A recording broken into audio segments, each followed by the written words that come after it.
Hey guys, so today I'm gonna be covering the 5 big mistakes that people make on defense, things that people just aren't doing in their game that they should be that they're doing in their game that they shouldn't be doing, and I'm gonna be covering the right things to do. Basically, I'm in a custom game, so I'm gonna show you guys, like, give you guys visuals for just these mistakes that people make, and hopefully you guys can learn from their mistakes and actually adjust your gameplay so that you're able to do these to correct this, and potentially win more games and more rounds and stuff like that. But the 5 mistakes that I'm be covering are going to be timestamped on the screen right now and also in the description below, or I'll comment it actually. It's easier to find a comment than the description, but it'll be in the comment below. And basically, the 5 mistakes that I'm covering are not rotating utility, overstaying a roam, not adapting operator picks, not getting on cameras, and not communicating utility late round. I'll go into greater detail on all of that means throughout the video. Like I said, the timestamps will be right there next to all of the things. Like right now, like boom, look at them go. Look at all the timestamps and stuff. It's so pretty. Oh my god. Obviously, if you want to go to the comments, it'll be there as well. Because I know clicking on it takes you to the exact second and time in the video, so that can be easy for some people. But the actual visuals up there as well. But without further ado, let's get into the video.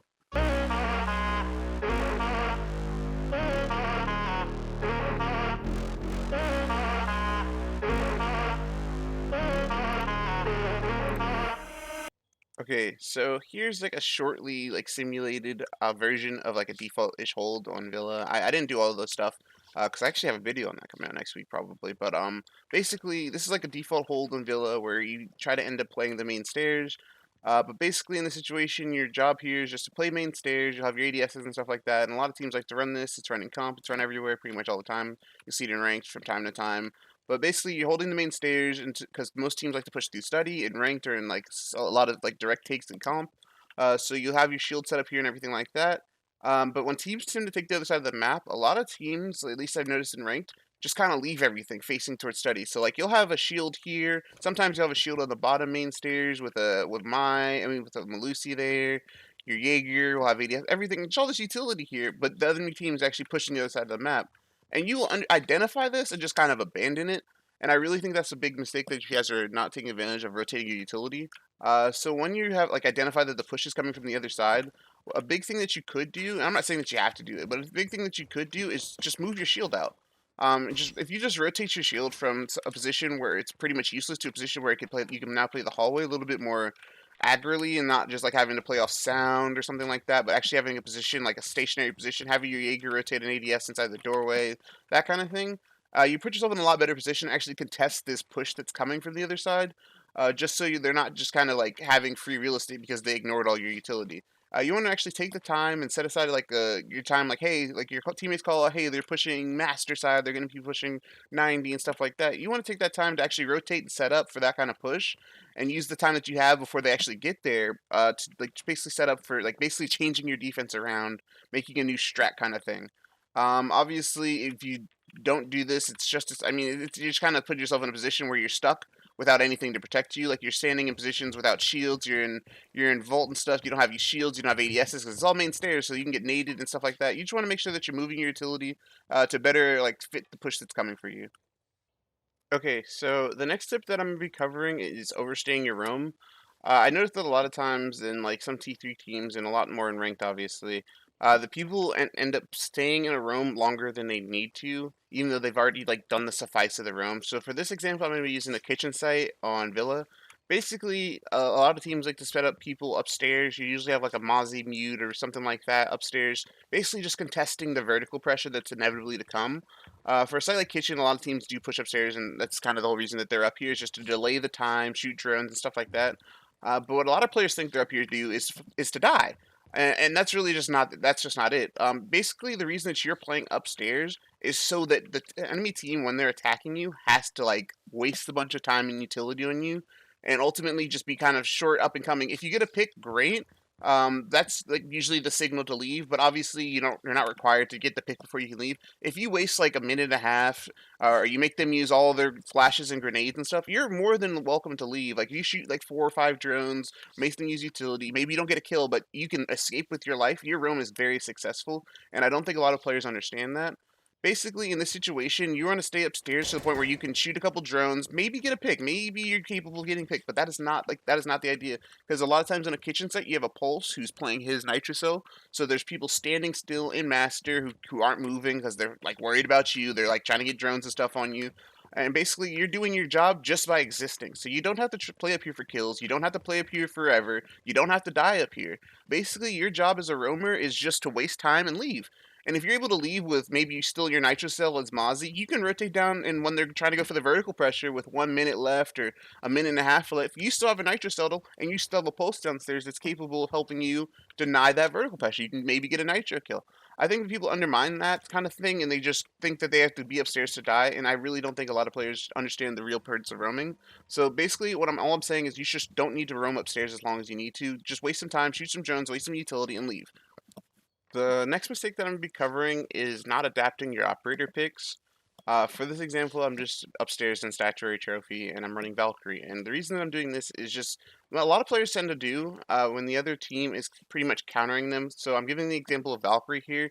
Say that you're throwing your Valkyrie camera somewhere inside a master, so or somewhere red, so that you're able to have intel, so you can go below a nitro cell. People trying to like plant in here, stuff like, or just playing in here and stuff like that.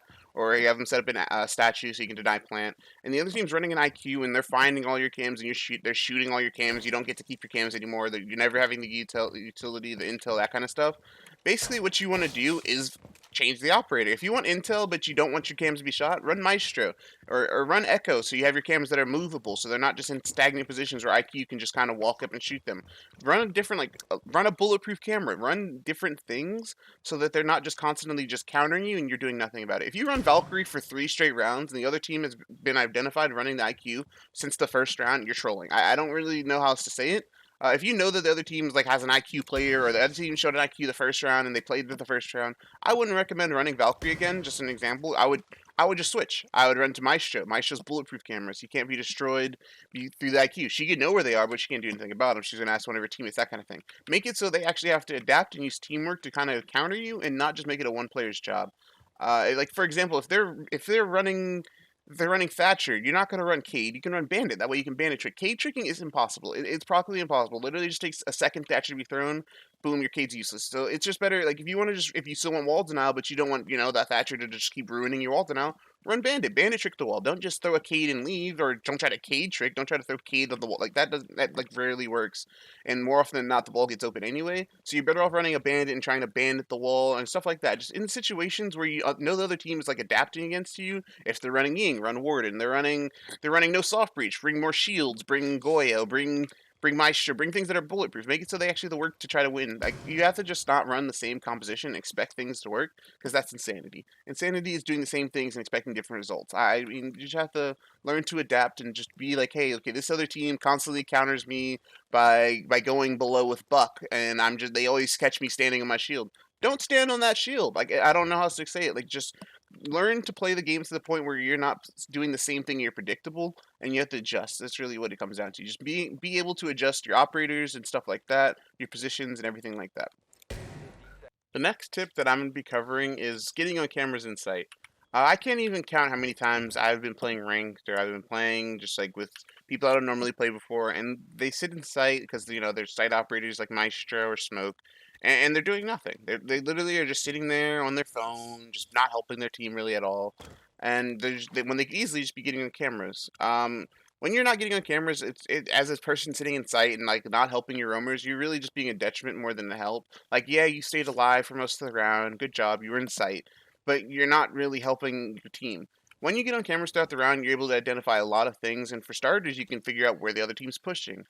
For example, if this camera here outside of ruins isn't shot, and it's like 30 seconds into the round, it's pretty good. Like, it's good to say that, hey, maybe they're doing a master side take. They're not pushing through the study balcony this time. They're pushing from the other side of the map, so that way your teammates can, as refer to the first tip, rotate their utility and set up for that push, instead of just kind of standing there and be like, "Where's the enemy at? I don't see anyone. Where's everyone at? It's been a minute. I don't know, man.